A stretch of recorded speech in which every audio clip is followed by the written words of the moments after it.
Hey, Ada. It's you. Are you here for Sakura?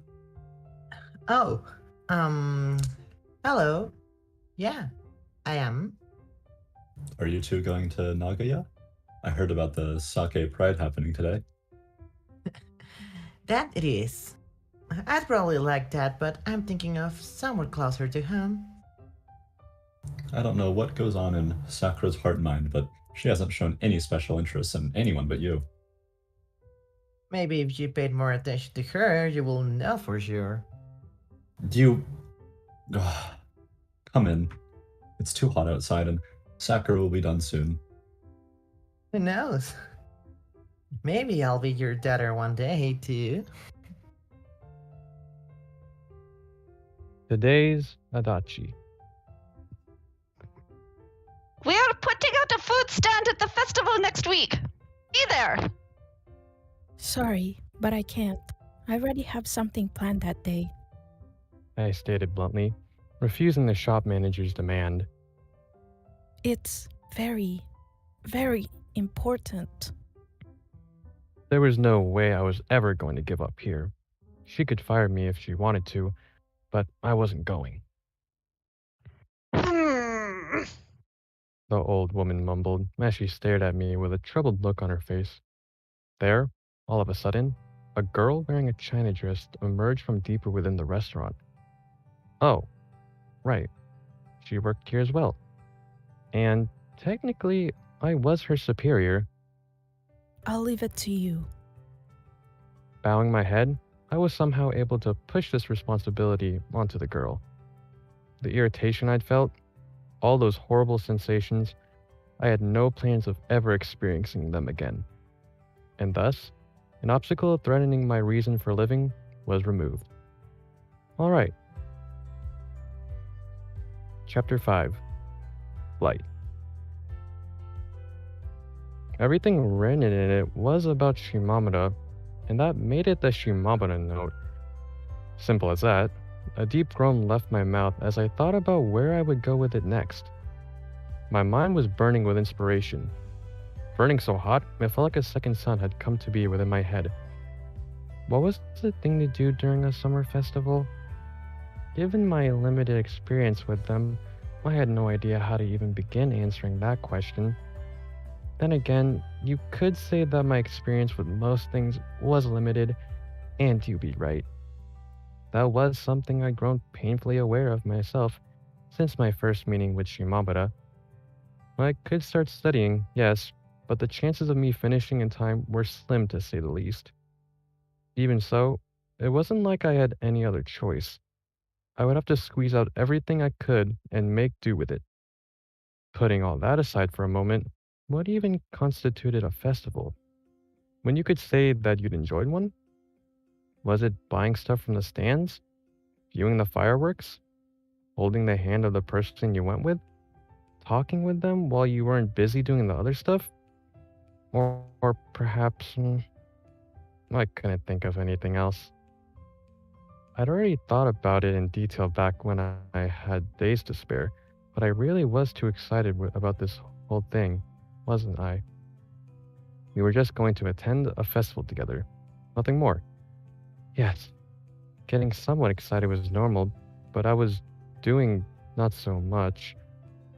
I had to make sure to keep my expectations in check so that I wouldn't get massively disappointed when things undoubtedly ended up not playing out the way I would have liked.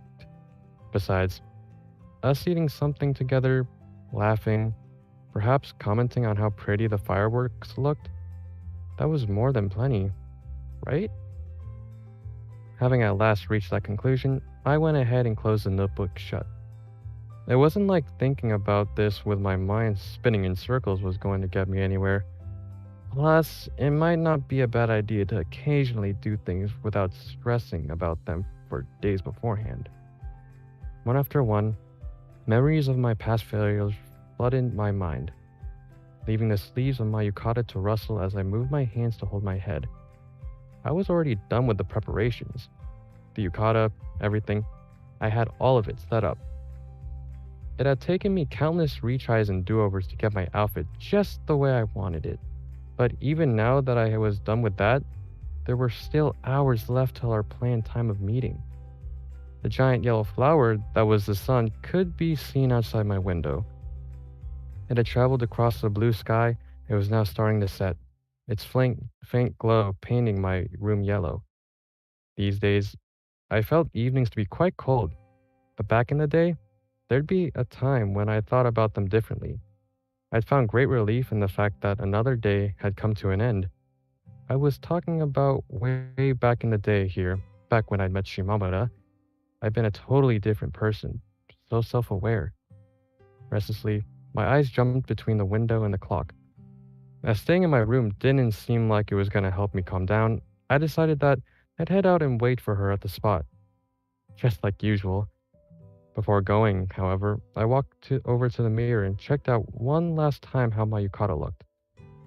I searched online how to tie the sash, but now I had to wonder, had I done it right? Twisting my hips from side to side, I couldn't help but ask if the dress was even the right length. As for my hairstyle, I hadn't really changed it much. And now that I was about to leave, I found myself thinking that perhaps I should have put some more effort into it. Was that the right thing to do here? Should I just ruffle my hair and start from scratch?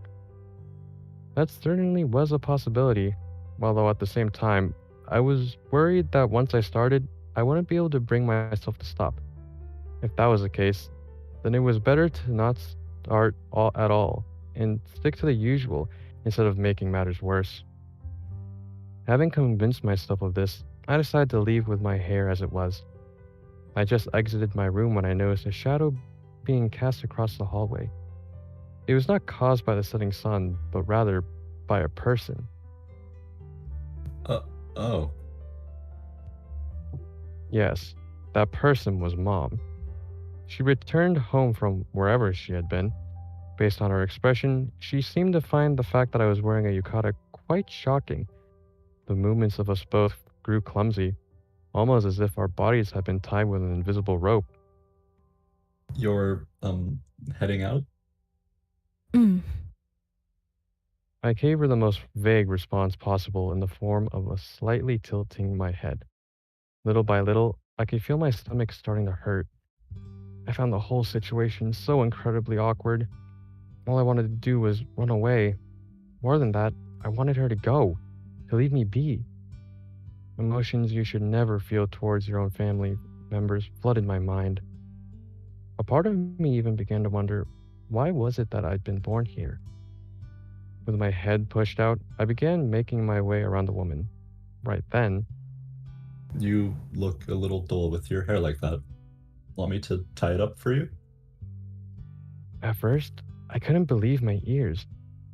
What had she just said to me? Despite being the one who'd said it, the woman looked equally awkward. I got the impression that she too wanted to turn around and leave, and yet she didn't. Neither did I. Slowly, bit by bit, the true meaning of her suggestion began to dawning on me. I remembered that despite everything, she was, in fact, my mother. My hand clenched tight into a fist. Sure. I went ahead and accepted her proposal. Without as much as a word, Mom began walking, with me closely behind. The nervousness I felt here was different from the type I experienced when following Shimamura. It wasn't tingly like a wave of electricity, but rather heavy and oppressive. My shoulders slouched as I sat down in the front of the mirror, almost as if something massive was weighing on me. Looking more than slightly awkward herself, Mom picked up a comb and began running it through my hair. What was I supposed to do here? That was a question which appeared in my mind.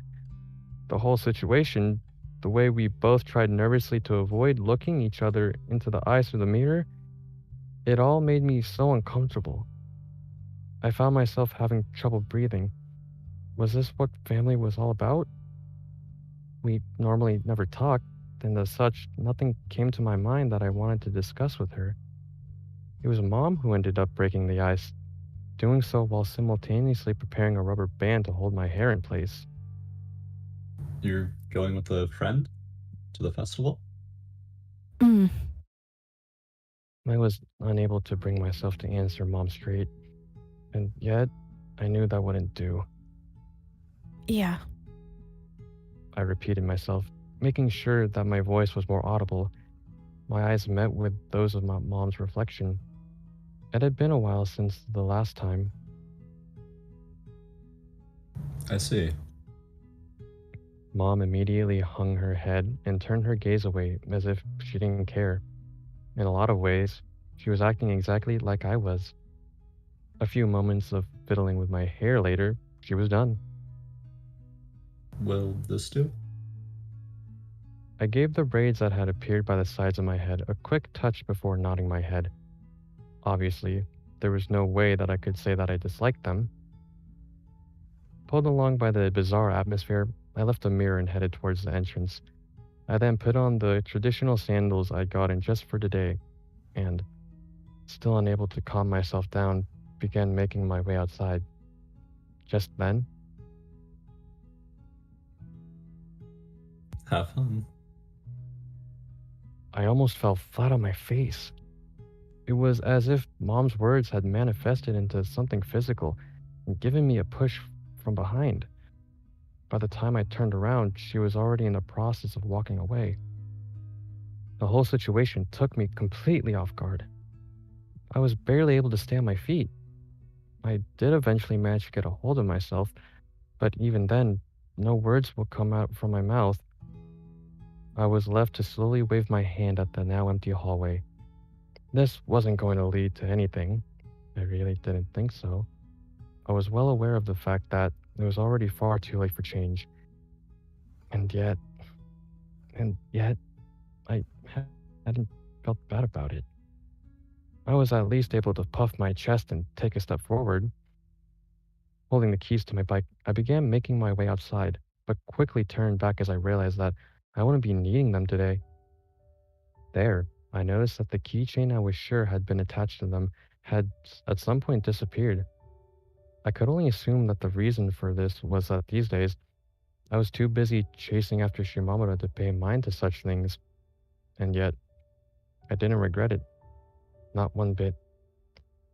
I might end up losing a lot more things due to my own decision, but choosing this path, that was the one thing I would never grow to regret. I was sure of it. I had confidence that I was at least moving forward. My steps continued to grow lighter and lighter as I left my home. It almost felt like I was floating through the air. All this because I was heading to a festival. What was wrong with me? Whoop dee doo dee da dee doo. Wow. Dun dun dun dun. All this unbearable noise because I decided to let her tie up my hair. Was this woman seriously incapable of being silent for even a single moment? The sun was starting to set, and with it, the song of cicadas had faded away, making this the time of perfect tranquility. Or rather, that's what it should have been. Not in our house. Sitting in front of the dressing table, tinged with nostalgia, I found myself experiencing a slight amount of regret. Perhaps I should have done this by myself after all. I would have been saved from the noise, if nothing else. Ara! It's been a while since I last fiddled with your head, hasn't it? My hair, not head. Please don't fiddle with my head. If it had the possibility of making me super smart or something, then maybe I'd be for it, but that seemed unlikely. Knowing Mom, she'd probably handle my brain like she was putting together a plastic model. The last time was just before your graduation ceremony in middle school. The woman continued. She then stopped combing my hair momentarily and placed her hand on top of my head. You've grown quite a bit since then. Have I? Yep. Sadly, it's just your body that's growing. Could she really not tone down the snark and act sentimental for once? Then again, I suppose our relationship wasn't one that left much room for that. Now, what do you want? Ooh, a giant whirlpool over your head? Stop messing around. Hmm. All right, then. I'll just do the usual. A hint of bitterness could be heard in her voice. She sounded unwilling, almost like a teenager being forced to do something they didn't want to do. I was definitely not going to ask her to do this the next time. Well, not that I even knew if there was going to be a next time. Through all of that, my hair ended up taking on the safest style possible, that being a bun. Looking at it in the mirror, I found myself quite pleased with the end result. Anna, this will do. Mhm. And why are you saying it like that? Well, whatever. Alright. Having said that, Mom pushed out her palm. I was left staring at her confused. That'll be 3,000 yen.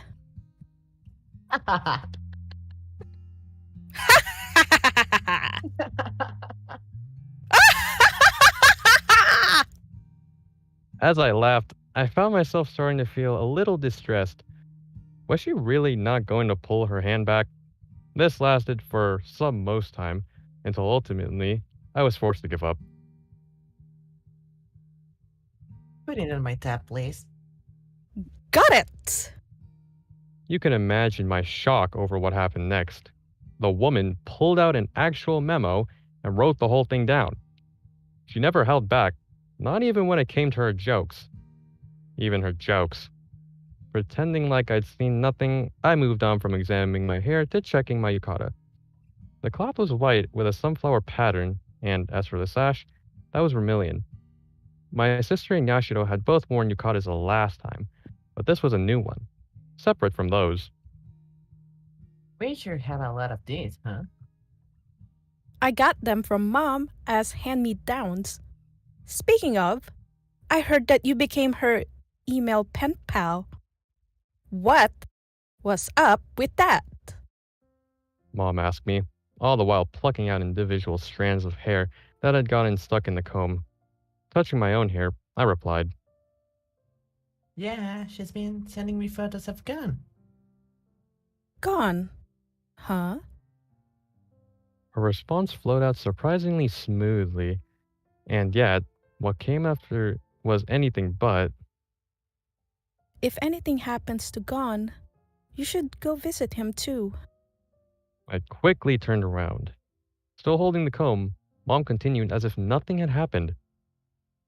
I'll take you there when the time comes. Huh? Ah! You thought something rude just now, didn't you? Go ahead. Say it. I won't get angry. I was just shocked that you can sound like a mother every now and then. Despite her strange yell, it didn't seem like the woman was angry. A weirdo, though. Definitely. After one last time checking my hair, I got up and left the room. As I did, I immediately came across my sister who'd been running down the hallway. Ah, sis, you're wearing the yukata. The girl wasted no time as she rushed over to me. Yes. This might have been quite the troublesome encounter. Then again, considering that we lived under the same roof, I suppose it was completely normal for us to meet like this. It would have been the safest option for me to simply slip out unnoticed. You're heading to the festival again? Yep. A friend asked me. The girl appeared extremely unsatisfied with my answer. I was left with the impression that she was once again planning on insisting that I take her with me. There was no way I could do that. Terumi might have been fine with the idea, but Adachi, I was sure that she would just hate it. Plus, it wasn't like my sister was particularly fond of her either. Festivals were places meant for fun, not for personalities to clash and creak against one another.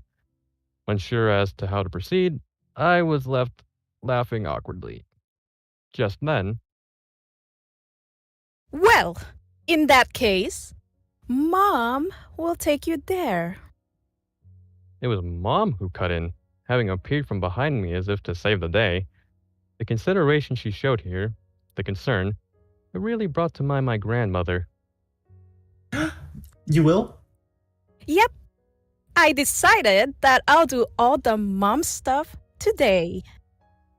Was she implying that she normally didn't? I couldn't help but laugh at her a little, but even that honestly felt kinda nice. Plus, judging by the smile on my sister's face, it appeared that she took no issue with this unusual suggestion either. The whole situation was simply pleasant. I wasn't quite able to put into words, but there was something about the atmosphere here that made me want to stay like this forever. How exciting. That all came to a sudden end when a ball of blue hair popped up from next to my sister. Huh? She always did just kinda show up. The cloth was pale pink with a flower pattern, and the sash light purple. Comparing it to the yukatas of the random people I happened to pass by, I found myself thinking that it might have been a little boorish.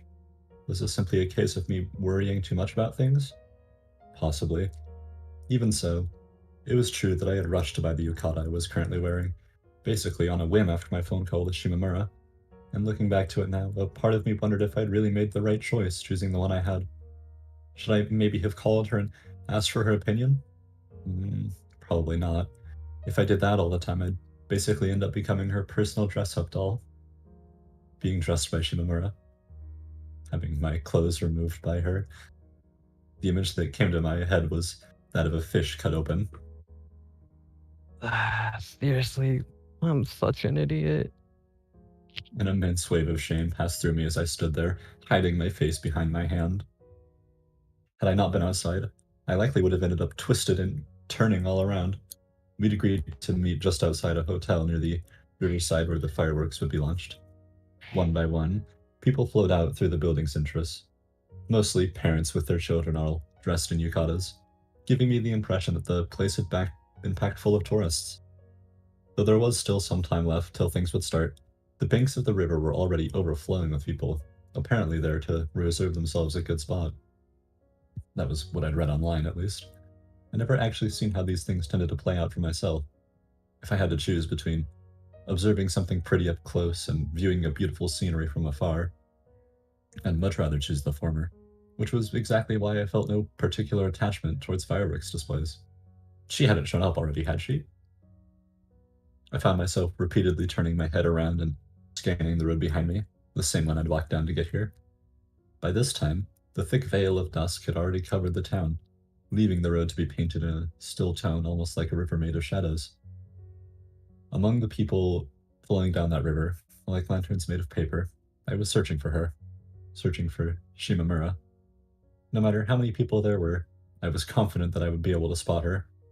While tonight's event wasn't going to be quite as large as the one from earlier, there was still a certain sense of liveliness that could be felt in the air.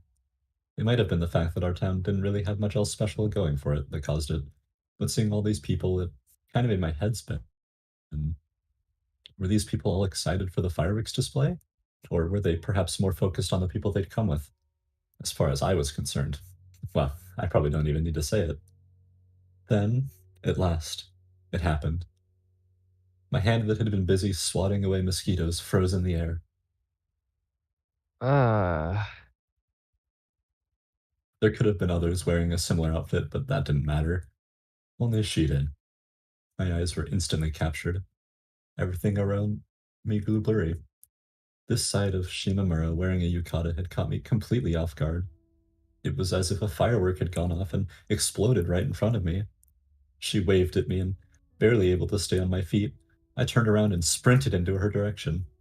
I could feel my cheeks growing hot as I ran. I had to imagine that this sensation was accompanied by them turning red, although thankfully, the fact that the sun had already set meant that Shimamura was unlikely to notice that. With a broad smile on her face, she welcomed me. Shimamura's hair was tied in a bun above her head, and although a bit different from mine, her yukata too had a flower pattern. Confusing? Quite. Even I didn't know what I was trying to say. In any case, what I did know was that there was a certain shine to her, Simply staring into her eyes, I could feel my mind grow full with emotion. Before she said anything, before any greetings, I wanted to convey those feelings to her in the most direct way possible. You look cute. Really? I ended up nodding my head multiple times. Mm-hmm. Very cute. In the same way, I also said that more than once. Seriously, what was this happiness flowing through me? I just didn't know. Its true nature escaped me. Well, thanks. My excessive praise appeared to have left Shimamura to feel slightly embarrassed, and with her mouth twisted into an awkward smile, she turned to look away. She then pushed out one of her palms and slammed her fist, and after a small pause, she stated the following. You're a kid too, Adachi. At first, I couldn't believe my ears. It was as if someone had poured something hot down them, something which caused them to melt. The pause and what she did with her hands had left me feeling slightly curious, yes, but this was just something else. If I had to describe how it felt to have her state something like that to me, the ensuing sensation, I'd say that it was similar to a firework going off inside my head.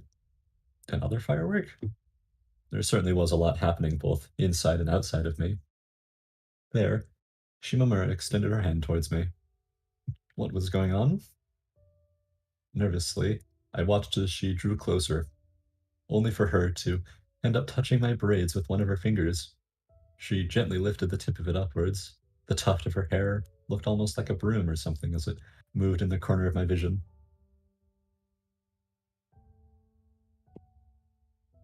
These braids fit you well. Did you do them yourself? I could only assume it was the fact that I never did anything with my hair that caused this change to stick out so much. Sounding a little stiff, I stated the following. No, my mom did. Shimamura appeared quite shocked by my answer. I'd figured that this wasn't what she expected me to say, and by the looks of things, it seemed that I was correct. Really? Yeah. Wow. Was it just me, or was she acting a little too shocked here? The two of them had never even met. Not as far as I knew, at least. What about you, Shimamura? There was something about the bun that made her appear quite adult. Mature, even. Regardless, she was still cute. Oh, this? I had Mama do it for me. Just as she'd gotten those words out of her mouth, our eyes met. The awkward smile which soon appeared on her face let me know that I wasn't the only one who found this situation slightly embarrassing. Well then, shall we go? Yeah. By her suggestion, we then began walking.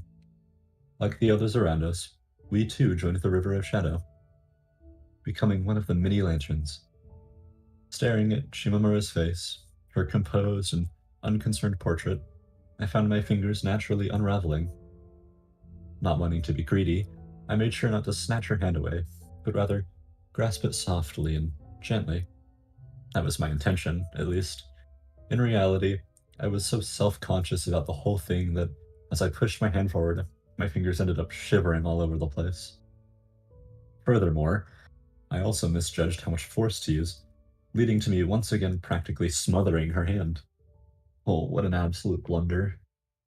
All the things around me grew hazy, almost as if the darkness surrounding me had found its way into my eyes.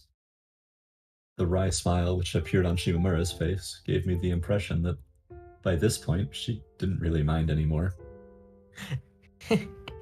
Pretty clumsy. Sorry. Despite apologizing, I didn't let go. Wait, huh? Shimamura, have you been holding hands with someone? Small amounts of residue warmth could be felt on her palm. Swiftly, Shimamura turned to look at me. Can you really tell that? Wow. I take back my earlier remark. Honest admiration could be heard in the way she talked. Oh, yes. I quickly mumbled, worried that she would find what I just said to be either distasteful or otherwise repulsive. Paying no mind to this, Shimamura continued. I came with my little sister. That's probably why. We part ways once we got here, though. I see. So, it hadn't been someone of our age. That revelation alone allowed me to sigh in relief. Anyway, moving on to the second half of her statement, her sister had come as well? I wonder, was it okay for me to interpret the fact that the girl wasn't with her right now as Shimamura prioritizing me over her? Did I dare to do that? For some reason, simply thinking about it, I could feel myself growing weirdly excited. There was definitely something substantial about me topping a family members of hers. No, not substantial, but rather... Darn. My vocabulary wasn't wide enough to describe how I felt. As I was busy indulging in those thoughts, Shimamura turned over towards me as if she'd had an idea of some sort. She then grabbed my remaining hand. Huh? What? What about this one? Does it feel different in terms of temperature? No? Her hand felt like pure, undiluted Shimamura. I see. I wonder what it is then. Puzzled, she tilted her head. It seemed that she was finding this all at least somewhat amusing. Seriously? What was she talking about?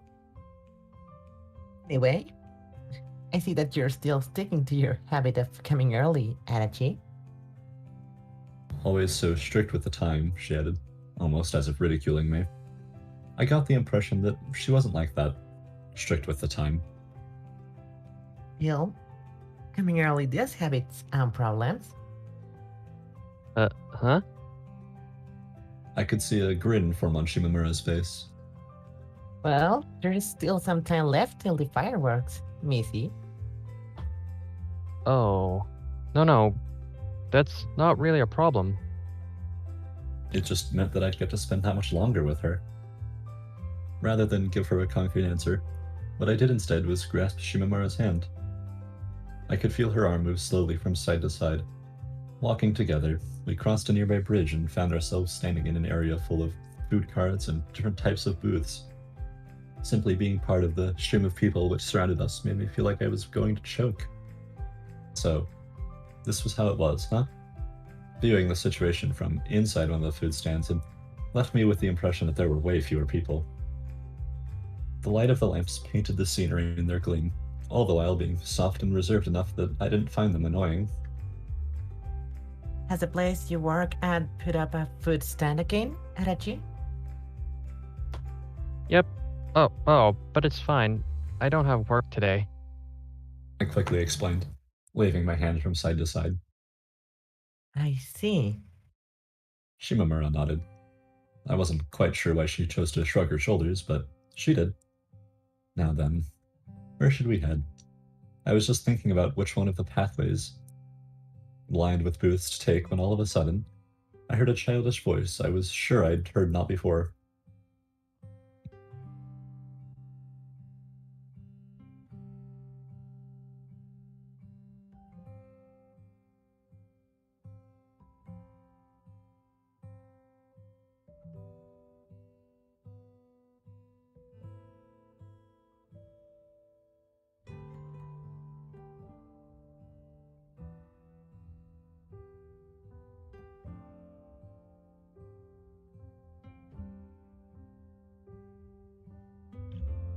This watermelon is yummy!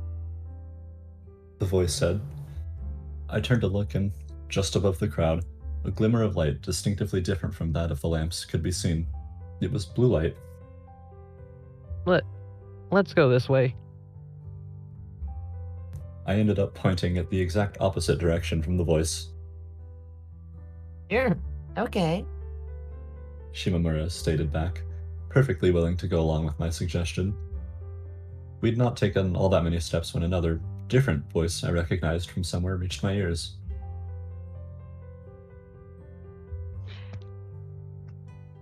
Hey,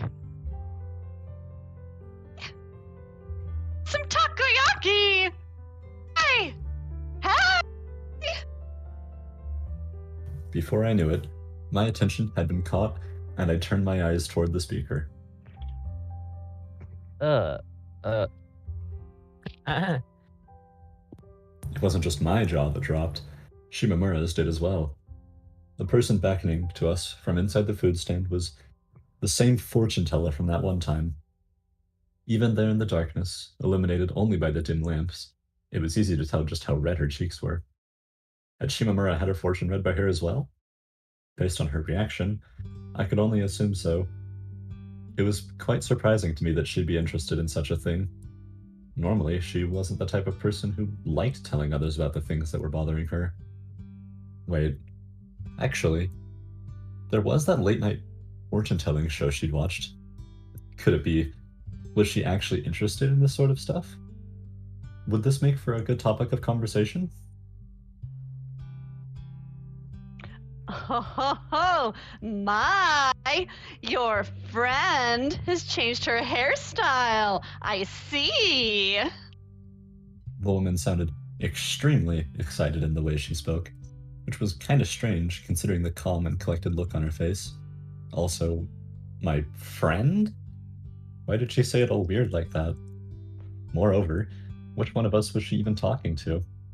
Shimamura appeared slightly confused by this herself, and yet she did nod her head to the woman, all the while giving me a glance for some reason.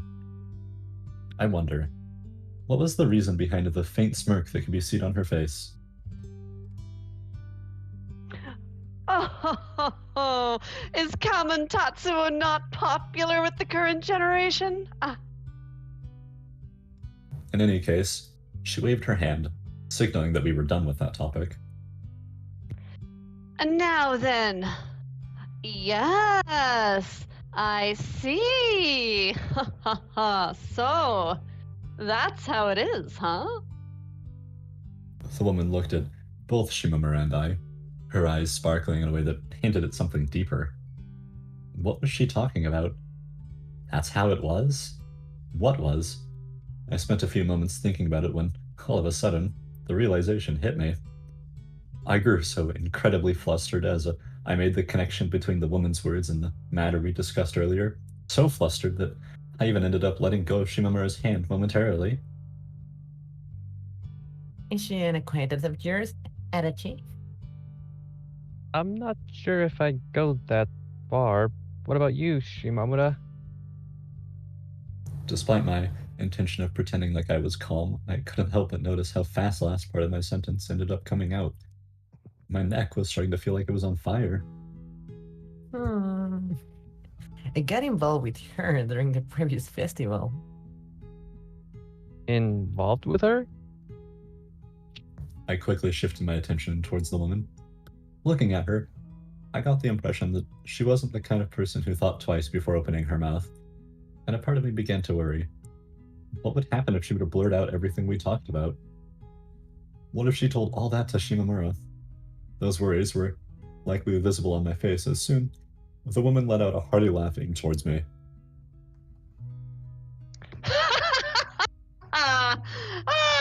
Rest easy. We fortune tellers have this little thing called a duty of confidentiality. The comfort her words brought to me was short-lived. If that was the case, then why say anything? Confidentiality? What? Sure enough, Shimamura reacted just the way I thought she would. Saying that out loud is the opposite of what you're supposed to do. Oh, yeah. What a nice spell. Well aware of just how unnatural it sounded, I decided to go ahead and change the topic by force. With large, clumsy steps, I drew near the booth. I found it kind of strange that, despite being a fortune teller, all she had here was food. Furthermore, this stuff was... It doesn't really look like takoyaki. Shimamura stated, just as confused as I was. Like me, she too had taken a step forward towards the booth. Her assessment was also correct. What was being sold here was not takoyaki, but instead taiyaki. The cakes appeared far more bumpy than usual, leading me to assume that too much filling had been used when making them. Are you sure you're not selling the wrong thing? No, no, nothing like that. You see, these cakes are actually filled with octopus. Huh? Having said that, the woman picked up one of the cakes, bit a piece off, and showed us what was inside. She hadn't been kidding. Inside the cake, you could definitely see octopus. The filling had been really stuffed in there, to the point where it looked like any second now it might all spill out. This appeared to be the reason behind all of the cake's strange, bulgy appearance. Honestly, it kind of killed my appetite looking at them again with this information. Ah-ta-ta-ta-ta. I went a bit stingy with the octopus when making the good luck takoyaki, and as a result ended up with loads of it left over. I figured I may as well use it here. The woman followed this confusing explanation by shrugging her shoulders. Unintentionally, I ended up glancing into Shimamura's direction. She'd had the exact same idea, and there our eyes met. So, what do you think of this innovation? I think it'll be a hit among the youth. Your kind are so easily tricked by appearances, you see. Shimamura paid no attention to the woman's little marketing spiel.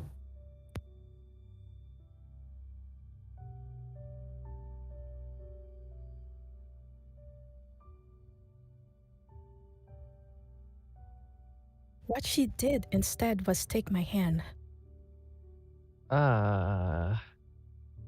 Enough, okay? You mustn't make eye contact with people like her. I ended up being dragged away from boot by her. Hey, The woman yelled after us, prompting Shimamura to pick up the pace. Her feet might have been moving fast, but even they were no match for the intense beat of my heart. The fortune teller's actions had, in an indirect way, caused Shimamura to grab my hand. Sure, we've been holding hands for a while now, but this was different. She'd been the one to take the initiative. Her, not me. The process through which we'd gotten here was far more important than the outcome itself. Now that I think about it, I'm pretty sure she once said that she specializes in palm reading. Shimamura muttered as if she'd remembered something. All the while her eyes were pointing slightly upwards. Have you ever had your palm read, Adachi? Having said that, she shifted her attention towards me. A part of me wondered if I should maybe lie here, but since I didn't really want to do that, I decided to simply tell her the truth. I have. Once. Just once. I lifted my index finger as if to emphasize my point. In response, Shimamura tilted her head, almost as if asking if that really was something worth emphasizing. I might have screwed up there. So, what did that person say? Something extreme? Extreme. I went ahead and recalled the event. Honestly, it was really me who'd been yelling out loud. No, it was the opposite, really. Opposite. at least have some regular takoyaki. Whoa!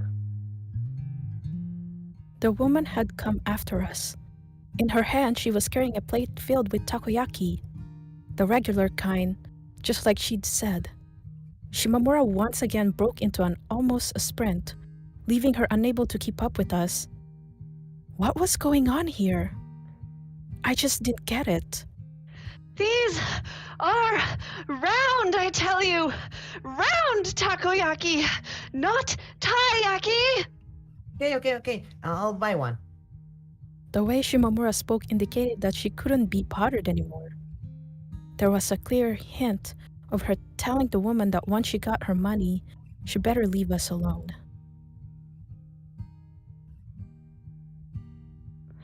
Thank you greatly.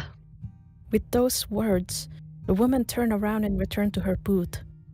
We've only taken a few steps forward when I felt someone staring at me, prompting me to take a look over my shoulder. There, I saw the woman with her arms now raised high in the air. It was almost as if she was cheering for me. I dismissed this apparent sign of support by waving my hand at her and thus telling her not to get involved. As I did that, I could feel a wave of cold sweat traveling down my back. It really did seem like she was seeing right through me. Was I really that easily read? Easy. I ended up glancing at Shimamura's hand for some reason.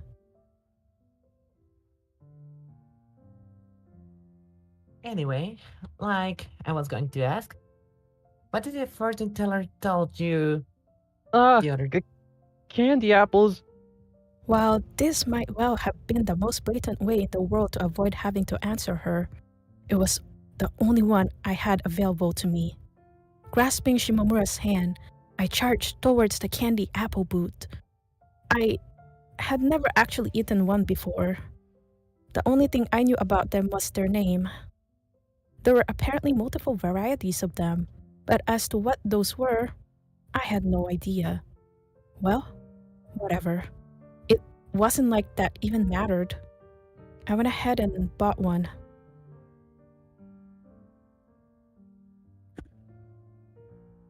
It's just like your face.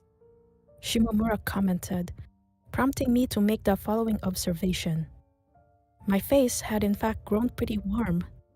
No doubt that it was bright red at this point. Just like she'd said.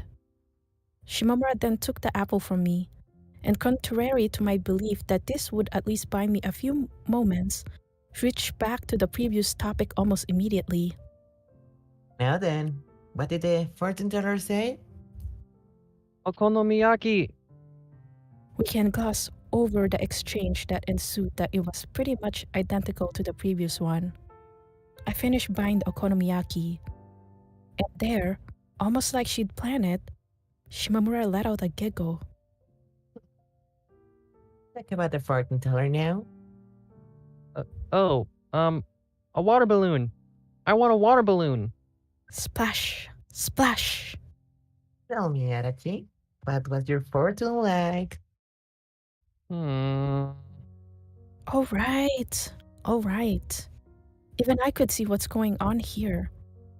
I shifted my attention towards Shimamura and gave her a look tinged with just a hint of bitterness. Are you messing around with me? Yep, it's fun. She followed this blunt statement with a grin.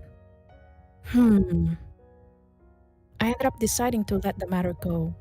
As long as Shimamura was satisfied, the rest didn't really matter. I could see her bounce the water balloon I bought earlier on top of her hand. Had she perhaps taken a liking to it? Whatever the case, it was there that I made a crucial realization. I bought way too much food to comfortably eat it while walking. Is there anywhere we could sit? Holding her own plate of takoyaki, Shimamura turned her head around and began looking. It went without saying, but at this point, I was no longer able to hold her hand. It was one of the reasons I needed to finish eating as soon as possible. I'm pretty sure there's a park over there. Obviously, I already knew that. I'd made sure to scout this area in advance. No, maybe that wasn't the best way to put it. It was more that I simply been restless and had found myself loitering around here a few days prior. Really? Well, alright. Get me there. Shimamura stated jokingly, and so I ended up doing just that. I didn't want to say it out loud as I figured that she'd just end up laughing at me and calling me a child, but there was something about the fact that she was relying on me that made me really happy. Having no real relations to speak of, It was quite rare for me to get a chance, for the lack of a better word, to show off. Maintaining a posture just a bit more upright than usual, I guided Shimamura to the nearby park. The place was quite a distance away from the bridge we'd crossed to get here, and the plentiful trees that surrounded it did much to block most of the light coming from the lamps of the festival area. Due to it being relatively far away, there were way fewer people here. Or at least that's what you would have thought. In reality, even the park was crowded. The first bench we came across was in use, but it just so happened that as we approached it, the pair of people, a man and a woman, who'd been sitting on it got up and walked away. What a luck! Taking advantage of this opportunity, I sat down, and shortly after, so did Shimamura. Little by little, the people all around us began making their way towards the side of the park which faced the river. I could only assume that this was a sign that the fireworks were going to be launched soon. Again, it was difficult to tell from so far away, and because it was quite dark with the trees blocking most of the light, but there really were a lot of people here. If I had to hazard a guess, I'd say that they probably even outnumbered the cicadas living in the nearby forest.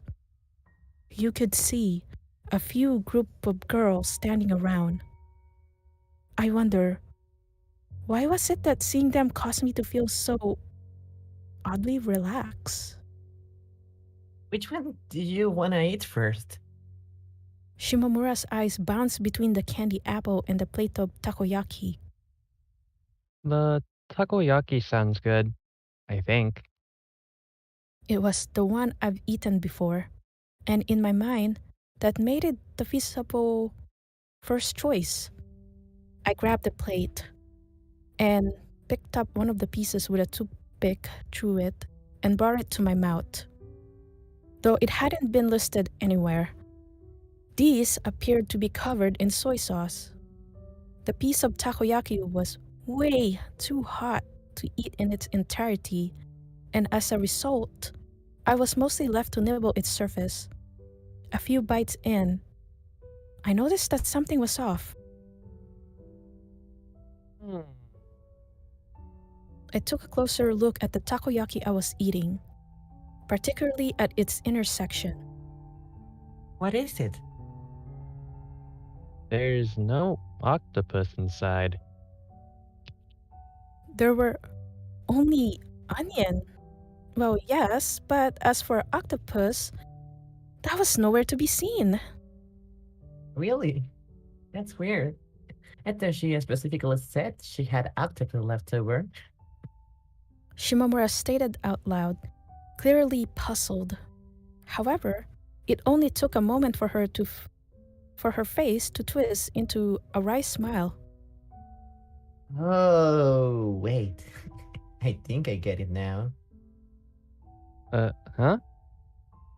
She probably used way too much of the leftover octopus on the taiyaki, and so when it came time to make the next batch of takoyaki, she no longer had any remaining.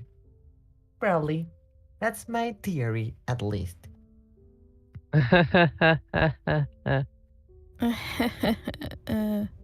laughed weakly, not even moving my face. Was this the sort of joke where you needed a laugh? I guess so. Despite everything it lacked, as far as taste went, it being a bit dry was honestly my only complaint about the takoyaki. I was about halfway done eating it when Shimamura presented me with the candy apple. Something thick, almost like honey, dripped down along its surface. I took the treat from her hands and, in return, gave her what remained of my plate of takoyaki. Staring at the apple, I found myself momentarily overwhelmed by its redness. Wow. Candy apples really are apples. What are you even talking about, Adachi? It was true. Anyway, I next shifted my focus on the part that Shimamura had taken a bite out of it. She'd placed her mouth against the apple, and just like that, had bitten in, and now I was going to do the same. Bite the apple she'd bitten. I realized it was quite late to be worrying about this stuff considering all the drinks we'd shared in the past and what have you, but honestly, it just hadn't ever crossed my mind before. In any case, nothing weird was going on. This was perfectly normal. Trying my hardest to convince myself of that, I slowly brought the apple close to my mouth and sunk my teeth in it. The taste that was unleashed was both bitter and sweet all at the same time. We had already split and eaten the okonomiyaki earlier, with my portion having ended up being just a tiny bit larger, and by this point, I could no longer feel it moving around in my stomach. A lot more people had also shown up since then, and as I looked around, it almost felt like I was viewing an overripe fruit on the verge of exploding. Just a bit more, and the fireworks would be launched. Are you having fun, Adachi? Shimamura asked me, all the while playing with the water balloon I'd purchased earlier. Yep. Well, that's good then. A wide grin appeared on her face as she said that. She looked so relaxed, so innocent. Just staring at her, I could feel my heart shaking all around. What about you, Shimamura? I asked her back, only to get a response almost immediately. It's fun. Just look, she added in the form of bouncing the water balloon up and down. As long as she had that water balloon, nothing else mattered to her. While almost certainly not the case, for some reason, I found myself wondering about that for a second. Regardless, seeing that she was enjoying herself really helped me relax. Those feelings were very much welcome considering that what I was about to do next was anything but relaxing. Should I do it? Should I ask her? I really don't. I didn't know. There was a part of me that was scared senseless. Regardless, the temptation was too much to resist, and with my eyes cast towards the ground, I ended up blurting out the following words. More fun than the last time? Did she find coming here with me to be an upgrade over when she'd come with the other girl? The water balloon acted as my one thread of hope. Soon enough, a pleasant smile formed on Shimamura's face.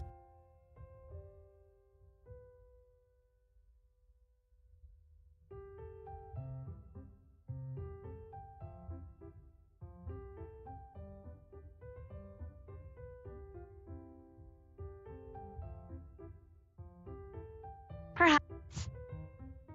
She then reached for my head and gave me a pat, almost as if comforting me. I understand it was exactly her intention, but even so, her reply didn't really answer my question. I was left feeling just as anxious as I'd been originally.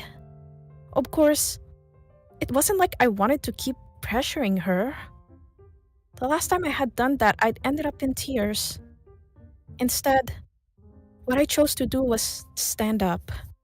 My head was going to explode if I didn't move away from her for a moment and cool myself down. I'll go throw the trash into the bin.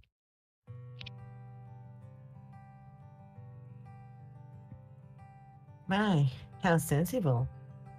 Please do. Leaving Shimamura to sit on the bench, I trotted over to a trash bin and that could have been just a bit off in the distance. The bin was surrounded by random bits of trash, likely thrown there by someone with a bad aim.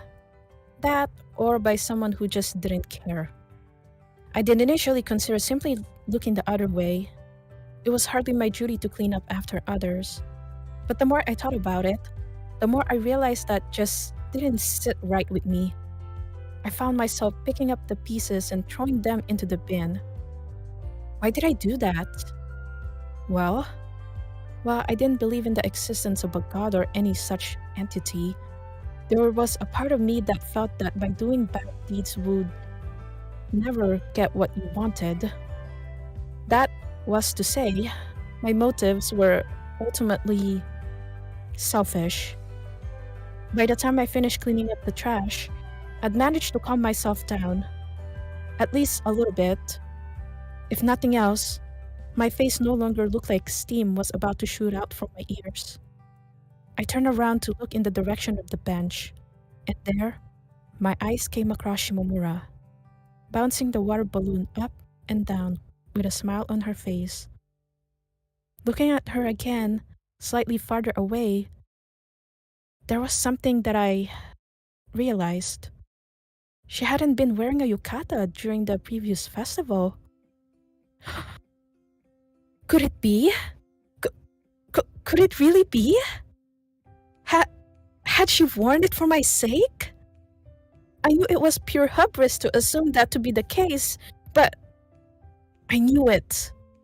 And yet, at the same time, what if?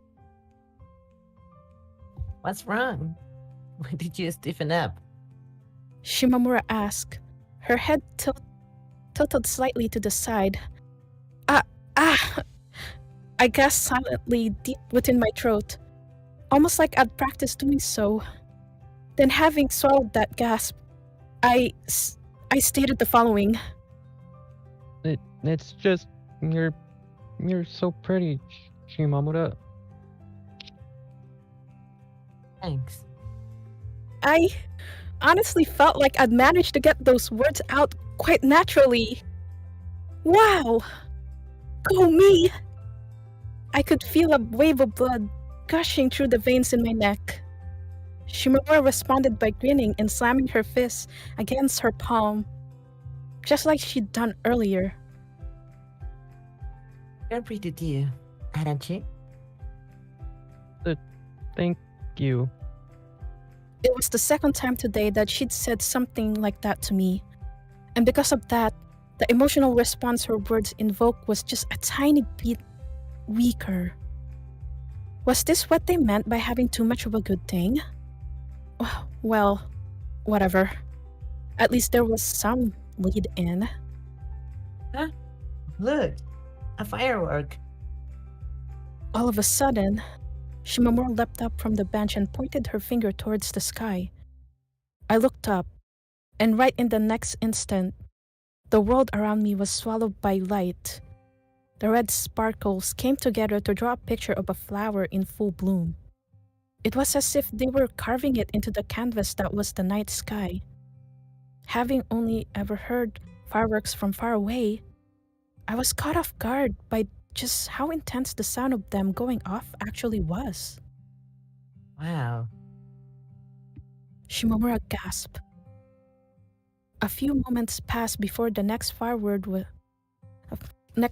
launch was launched, once again accomplished by the voices of the people around us. Cardinal red, then dark crimson. Next up, Bird Sienna. Shimamura stated cheerfully as one firework after another shot up and painted the sky in a reddish tone just barely different from the previous one. I didn't really get it, but it seemed like she was listing off the individual colors? How did she know them? Ugh, beats me. We ended up taking a few more steps towards the main crowd while this was happening, almost as if to get closer to the fireworks. I personally wasn't really looking at them. No, something else had caught my eyes. That being Shimamura's face now illuminated by their glow. There was something dreamlike about the colors of the fireworks, and that something now caused her to appear immensely beautiful, almost transient. My skin, my organs, my tears, All the fleshy bits that formed me felt completely ecstatic. A wave of the purest of the emotions gushed through me, leaving my mind and body alike to shiver. I had no idea how to fight back, how to stop this. Not just the voice inside me was urging me to do it, urging me to be honest to myself, like a baby crying, with the flight of the object shining above me acting as my motivator. I went ahead and straightened my shoulders.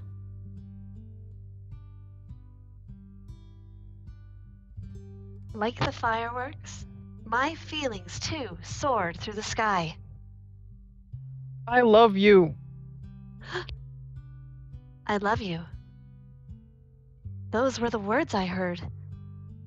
Adachi's feelings had been released alongside the fireworks, and having taken the form of sparks, were left to fall upon me. I turned to look at her over my shoulder, leaving the fireworks behind me as I did so. She stood there, frozen in place with her mouth wide open, the light of the fireworks painting her face bright. Was she perhaps waiting for a reply? To give her one, I first needed to dissect her sentence. It couldn't be that I'd misheard her and she was actually saying that she loved the fireworks, right? No, that didn't sound right. I'd definitely heard her right the first time. What she was saying was that she loved me. Yes, this was quite the difficult situation I found myself in. Well, thanks. That was the first thing that came to my mind. Realistically, what else could I say? Whereas Adachi had been practically yelling, the volume of my reply was closer to that of an insect flapping its wings. Even so, judging by the way her face changed color soon after, it appeared that she'd been able to hear me, regardless. Just like the fireworks continued to transform into different shapes above us, she too seemed to have come back to her senses. Wow, what a face. Never before had I seen a green Adachi, nor an orange Adachi for that matter. They must have been some super rare subspecies. Wanting to take a closer look, I began leaning forward towards her, only for Adachi to take an instinctive step backwards. With her expression muddled and the muscles in her face jiggling all around like a piece of pudding, she followed that step, with a few more, before turning around and breaking into a sprint. That was to say, she was running away from me. Huh. Hey, where are you? Going. Had something like this happened before? I definitely felt like it had. There was that one time she'd run off when she was visiting our place, and also numerous others. It's not good to be running in a crowd, I wanted to say to her, although then again the speed at which she was going at was a bit too high for that to be the appropriate reaction. I watched as Adachi sprinted into the exact opposite direction of the festival area, her goal apparently being to disappear into the night. Time continued to flow, no matter how much I urged it to stop, and so my words never ended up reaching her. I was left with no choice but to run after her. The sounds of the fireworks going off grew distant. We'd run all the way to the hotel we'd passed earlier when Adachi finally came to a stop. She then slouched down. It didn't seem like she'd tripped and stumbled, but rather like she'd simply run out of stamina. Panting heavily, and with the gaps between my toes hurting from the traditional sandals I still wasn't quite used to wearing, I rushed over to where she lay. I circled around her, only to see her staring up at me with her face as red as an apple. This was red Adachi, one of the more common varieties. I held out my hand to her, expressing that her yukata was going to get dirty if she stayed like that. Nervously, Adachi grabbed my hand, letting me pull her back on her feet. She'd just gotten up when blue Adachi began making her appearance. That was to say, the tinge of her face was starting to resemble that of the ocean, a sight not often seen around this town. Let's just calm down, alright? I stated, all the while placing my hand firmly on her shoulder. Maintaining that position, we walked over to the corner of the hotel, with Adachi moving like a crab. The fact that everyone was busy viewing the fireworks display meant that there was no one else here. However, the two of us, we were way past fireworks. Have you calmed down yet? A part of me felt like it was too much to ask from her, given her current condition. Mm-hmm. She replied. What exactly was she trying to say? I didn't really know. Her jaw was shaking way too much for me to make sense of her. Whatever the case, it seemed like she had at least recovered enough to be able to respond. It also seemed like any second now, the Adachi bomb might end up catching fire again and blow up in a way that even the fireworks couldn't match. Nah, you shouldn't run around like that. It's dangerous. Not only is there a chance of you bumping into someone, you might even get run over by a car. First things first, I figured that I should give her a warning. I definitely felt pretty uneasy and prayed that she wouldn't get in an accident while I was chasing after her. Sorry. Adachi replied. Her head was hung, almost as if someone had smacked it. More than an older sister, it really felt like I'd assumed the role of her mother here. Right.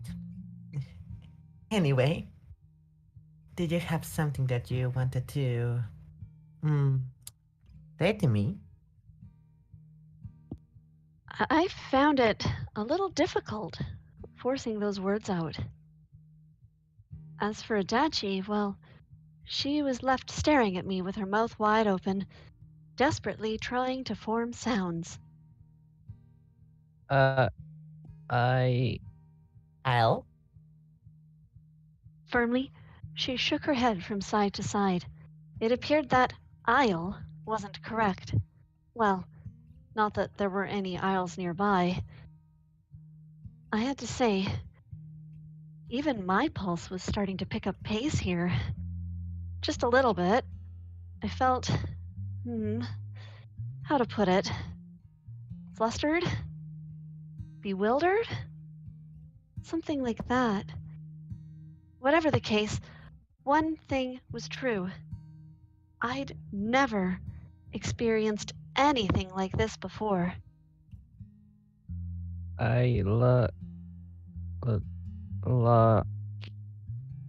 Adachi once again tried to speak, only for her to immediately fumble. Tears began to form in the corners of her eyes. It seemed that she'd bit her tongue at some point. I was just about to ask her if she was okay when, all of a sudden, she yelled out the following, almost as if repelling me. I love you. Those words weren't the only thing that left her mouth. There, under the light of the fireworks, I could see droplets of blood from her tongue soar through the air. Huh. Here I was, being confessed to by someone from my own class while they spat blood at me. Not in my wildest dreams had I expected to find myself in this sort of a situation. I'd never had anyone confess to me in the first place. That alone would have made this a shocking experience, never mind the blood. Combine it with the scenery of the summer festival and the warm light that spread all around us, and you can perhaps see why I was starting to feel a bit dizzy myself. It was a strange situation, to say the least. I see. Roger that. I nodded my head. That's all? You could hear Adachi ask? Well, maybe hear wasn't the right word. It really was the color of her face changing that did the talking for her. Give me a second. I'm thinking. This had all happened way too fast for my emotions to keep up. Crossing my arms, I decided that I'd take some time to think the whole thing through, starting from the very beginning. And yet, only a few moments later, I'd already lost my focus. There was something about the way that Adachi was bouncing up and down in front of me that made it impossible for me to concentrate on anything else. It was almost like she was a car engine that had been left on idle. Why exactly was she reacting this way? It was questions like those that made it so hard for me to focus.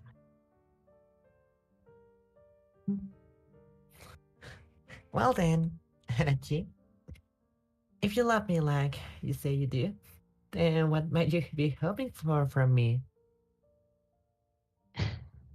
In a strange way, seeing her act all hectic had a calming effect on me. It was as if my levels of nervousness were inversely proportional to hers. Adachi's body jolted. Then, after a few moments, she went ahead and expressed her hopes and wishes with her head hung. I want you to be with me.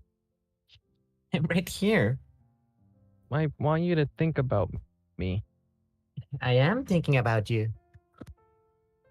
It was here that Adachi lifted her head. She did so at great speed, shaking off the hair that had previously covered her eyes. Said eyes were both blurry and flickery, just like the midday sun. I want you to only look at me.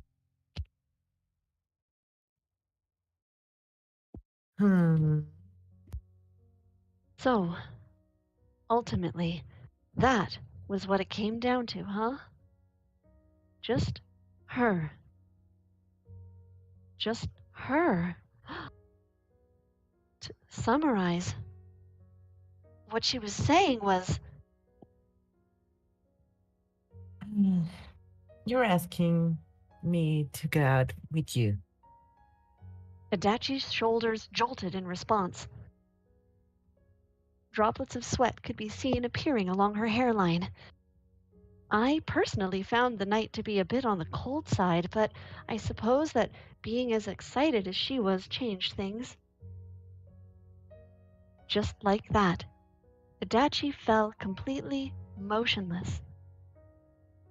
She wasn't even blinking anymore. If I had to guess, I'd say that she was likely trying to decide whether my interpretation was one she wanted to go with.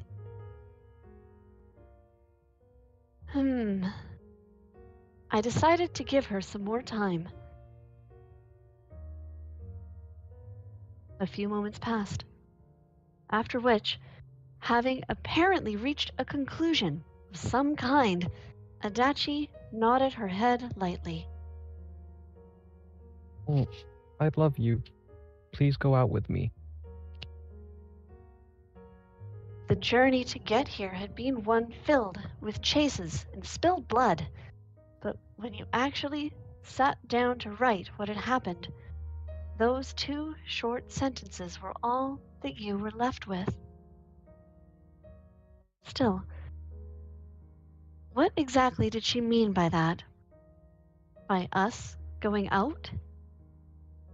We were both girls, Adachi and I. Normally, that would be strange, abnormal.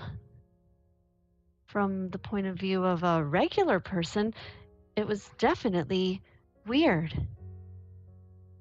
Sure, Adachi might not have cared what others thought, but what about me? Did I care? Would I be able to hold her hand, even if that meant becoming the target of the cruel words and cold stares of those around us?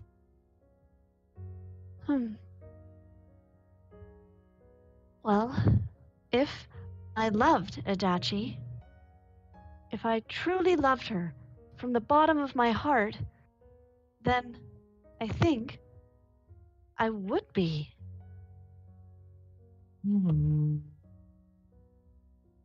Couples were primarily formed by men and women, boys and girls.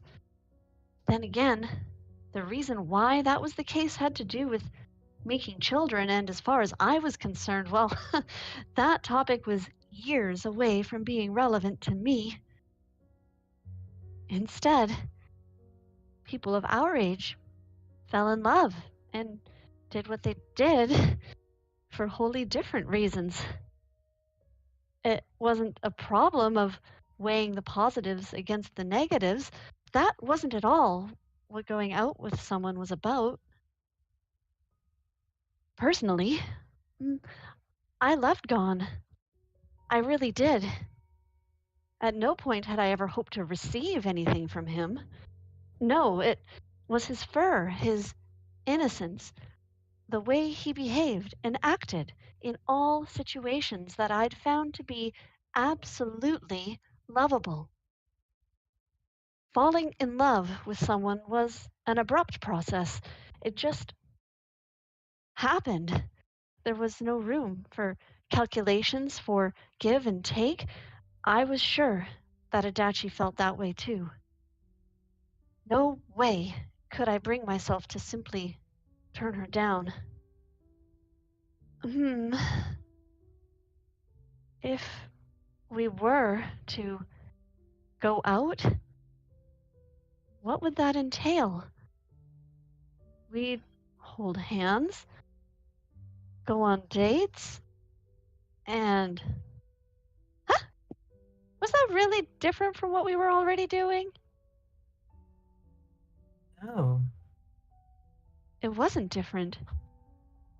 Things would continue, mostly the same. Thinking about it that way, it didn't seem all that bad. Not bad at all. The incomprehensible situation I'd not been able to make sense of now felt like it was under my control. It's kind of strange, huh? Adachi added while staring up at me shyly, almost as if afraid of being yelled at. I got the sense that my lack of reaction was causing her to grow nervous. The way her droopy braids swung from side to side honestly made her look kinda cute. Yeah. Weird, even? Yeah. Do you dislike that? For a moment, I found myself wondering how to respond. What exactly was she asking me here? Did I dislike what? The world? How society worked? Or perhaps... No. Instantly, a wave of sorrow swooped across Adachi's face. It was as if her flesh had become separated from her bones. What followed Orange Adachi was Blue Adachi. While certainly pretty in its own way, it was hardly a good note to end on. Oh, no. Not like that. It wasn't her who I was saying no to. I mean, yes, I had said no to her, but I meant it differently. All this constant thinking was really starting to annoy me, and so instead, I brought my hand to her and touched her. I stared at her. I thought about her. There was nothing about that I disliked. Nothing. The distress on Adachi's face faded away, and with it, I shifted my gaze towards the night sky. The sky above was dark and without a single crack. Not even the light of the fireworks would allow you to see what lay beyond it. Only time itself, the days to come, knew that. This whole thing would almost certainly end up being far more difficult than I thought. No doubt would I end up having trouble, even breathing, trying to make sense of it all. But those were problems for the future me. The me of today was left free to make the following decision.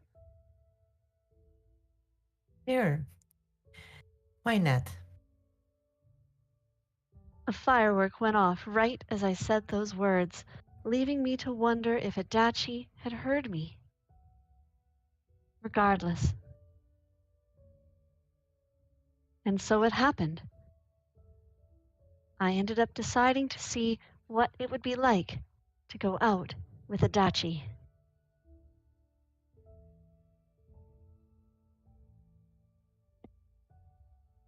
Bonus chapter. Yashiro the Visitor, Part 10. Hey, does this region have any famous souvenirs or something like that? I asked my grandfather standing in the garden. Instantly, he replied, Souvenirs. Well, the dried persimmons you can get around here are pretty well known, I'd say. Persimmons, huh? those things were way too bitter in my opinion. Then again, given that Yachi happily much done anything even remotely sweet, it honestly might not be a bad pig. Oh? The man suddenly exclaimed, all the while adding water into the bowl next to him that housed a few fish. He then went ahead and corrected his earlier statement. They might not sell them during summer, now that I think about it. Really? That's too bad. I suppose that only made sense. It wasn't difficult to imagine the person not rotting away or they left hanging outside this time of year. Even I felt that way, like I was going to melt if I stayed in the sun for too long. And I was human. You need a souvenir. Yep. I'm thinking about buying a friend something. I see. Now removing the flowers which covered the water's surface, my grandfather turned around and walked past me and headed to the kitchen. Curious as to what he was planning, I quickly followed after him.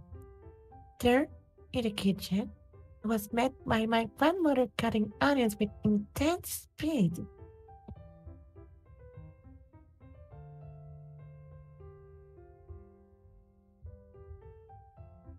Oh, dessert?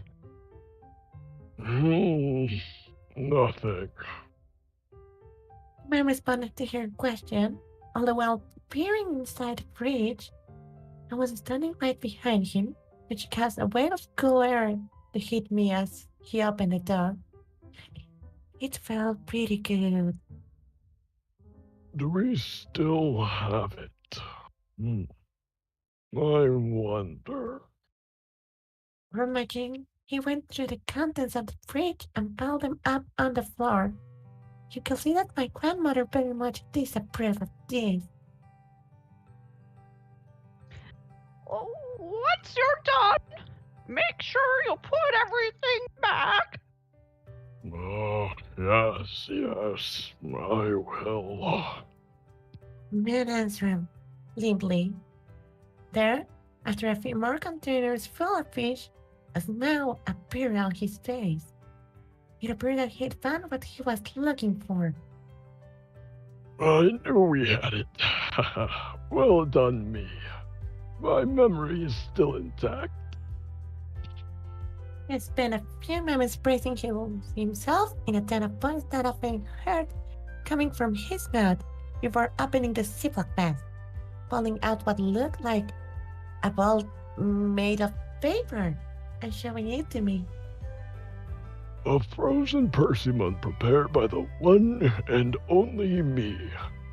What do you think? Will this do? Ooh. The persimmon was cold, so cold it made the tips of my fingers tingle. It was also wrapped in paper as previously mentioned, making it so that you could never guess what it was based on the looks alone.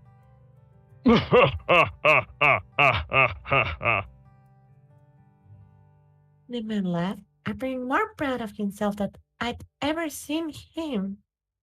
As for my grandmother, well, she too looked a bit shocked. And so, I returned home with a persimmon. While my plan originally was to give the frozen fruit to Yachi right away, that turned out to be far more difficult than I originally thought, as I realized I had no idea where she lived. Moreover, it was always her who came over to our house, meaning that I didn't even have any way to contact her. This was bad. Really bad. Unsure what I was supposed to do, I found myself walking back and forth through the hallway. Ultimately, fearing that she'd simply show up like she always did if I simply waited for long enough, I decided to just do that. Oh, but don't get me wrong, I still felt extremely restless. The number of times I ended up checking up on the persimmon nose stored inside our fridge was easily in the double digits. A whole day passed, and the morning rolled around, but Yachi was nowhere to be seen.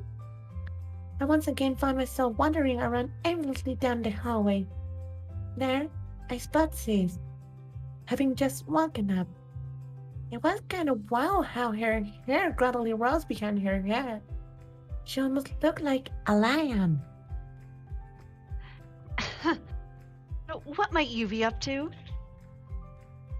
If anyone here was up, it was her. Or more precisely, her hair. It's just Yachi hasn't shown up and I think if you just call her, she'll come right away. yeah, but how? Right. Let's see. Yawning to herself, Sis turned around and disappeared into the kitchen. Right, figures. I guess she was too tired to pay attention to me. I'd probably finished the chat when, much to my surprise, she returned with something in hand. That something was a bag of honey toffee. Alright. Run around while holding this in the air. See what happens. What does this have to do with Yachi? She showed up when I did that once. Pushing the bag onto my hands, Sis woke up. For good this time. She seemed to be having some trouble maintaining balance, and after only a few steps, ended up bunking her head against the wall. I know it's not a nice thing to say about your own big sister, but she truly was pathetic during the morning. Now then, that aside, would it really be possible to lure Yachi using a bag of sweets? Moreover, Sis had done that? Why? Finding that whole situation quite hard to believe, I took the bag and rolled it around in my hand. As I did, the face of the Kid Bee mascot grew horribly warped.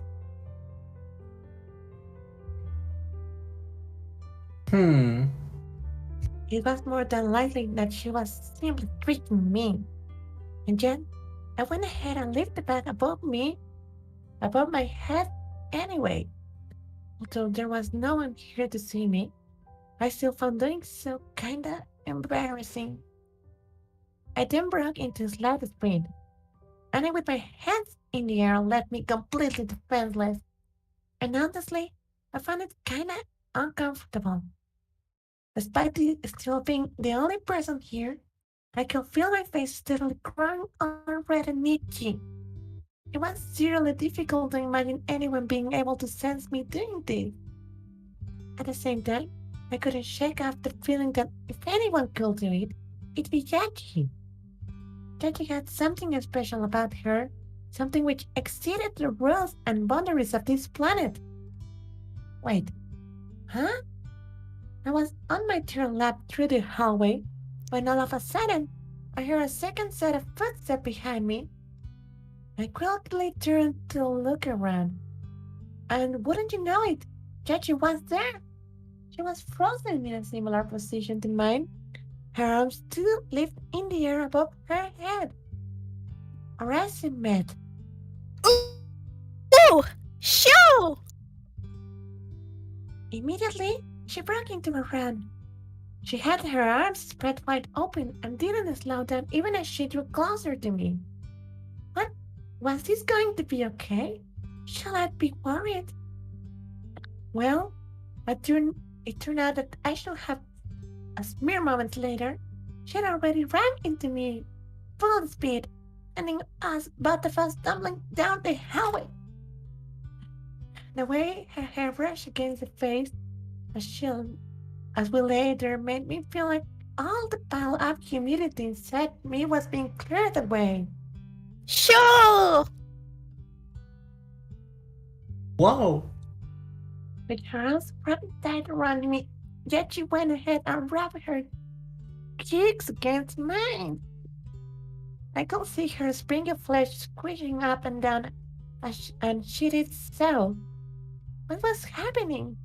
My eyes started to spin, and soon the insides of my head had begun to feel awfully warm. A scent unlike anything I'd smelled before was being emitted from Yachi's cheeks and hair. Slowly, it passed through my body. I found it difficult to describe the sensation. The one image that came to my mind was that of something silver being sprinkled onto my mouth. These tiny particles traveled into my nose and even my ears, sinking deep inside me. That really was how it felt. I was pulled back to reality as all of a sudden, then she stopped what she was doing and tilted her head with a puzzled look on her face. You're not going to do it? Shou?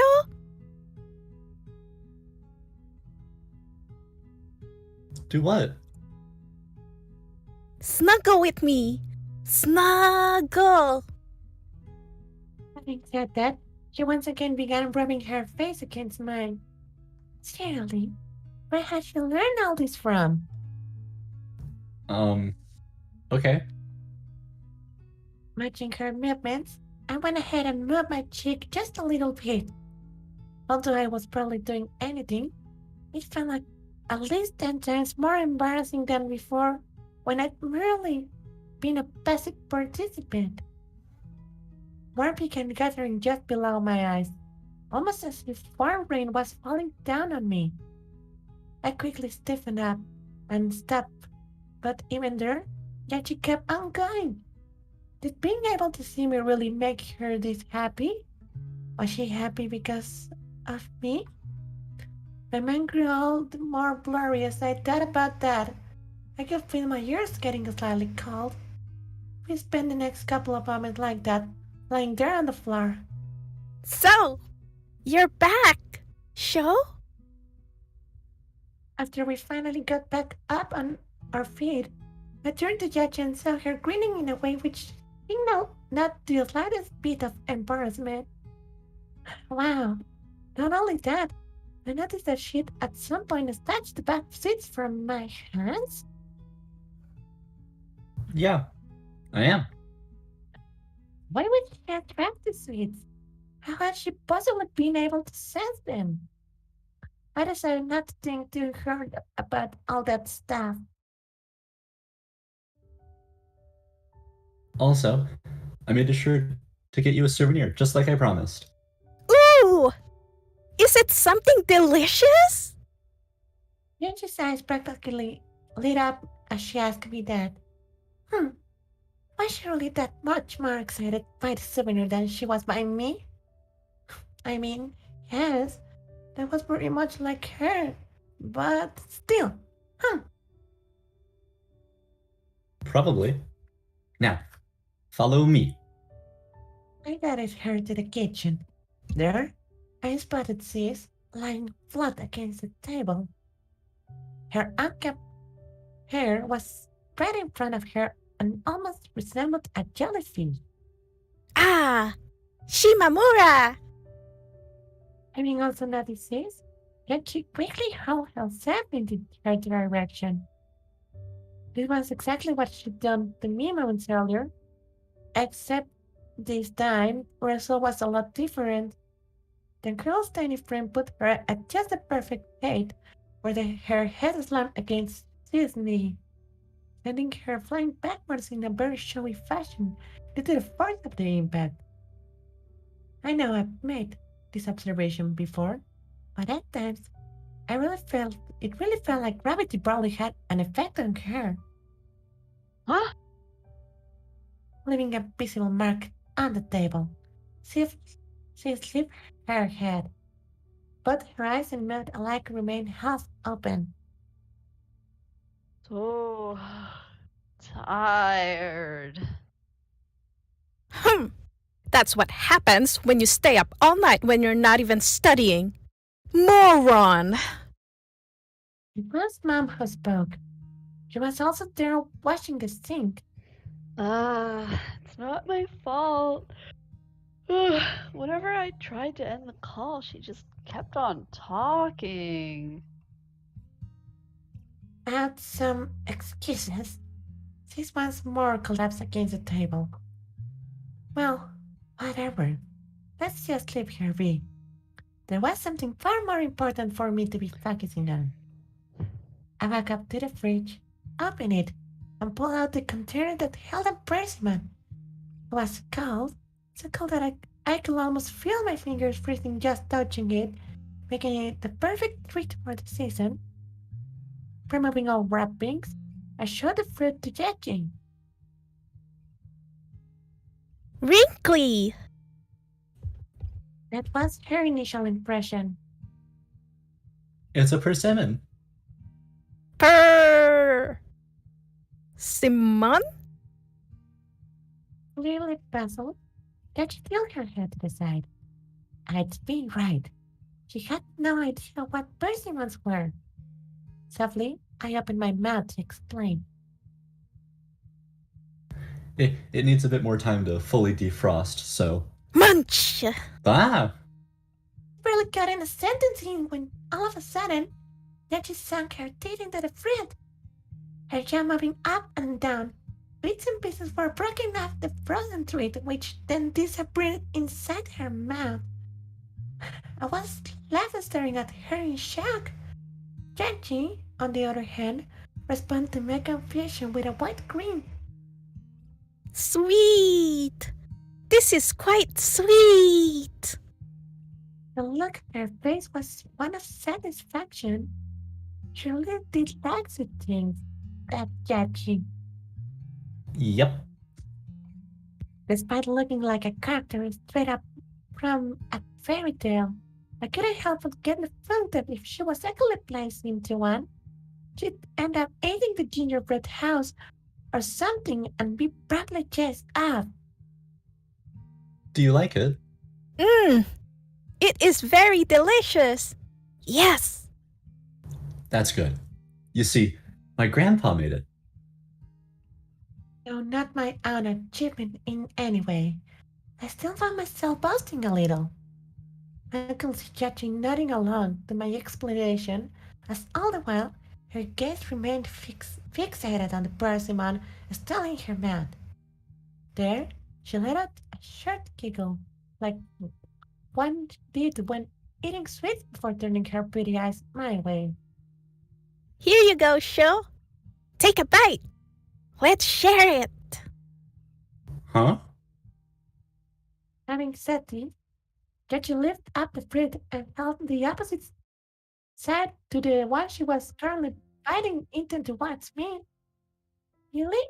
She wanted to eat this with me? This frozen person? With plucking a piece of it out of the question, the only way I had to left to eat this thing was to take a bite just like she was currently doing. Should I do it? Was it weird?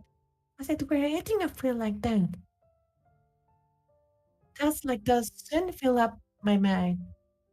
I glanced at Mom, but the woman was far too busy cleaning to pay any attention to us.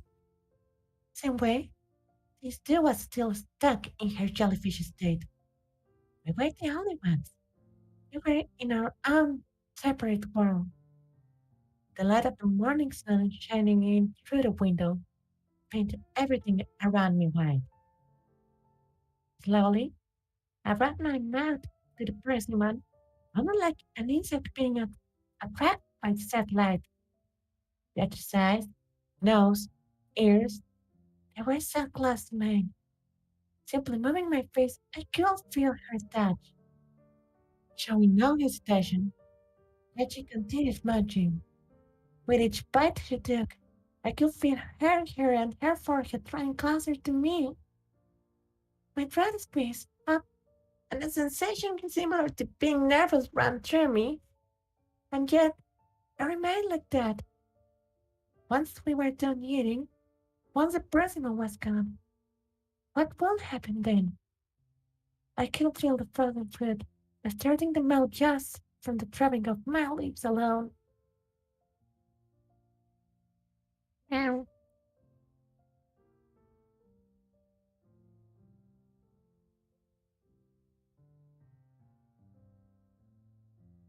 All right, that's the Wow. wrap.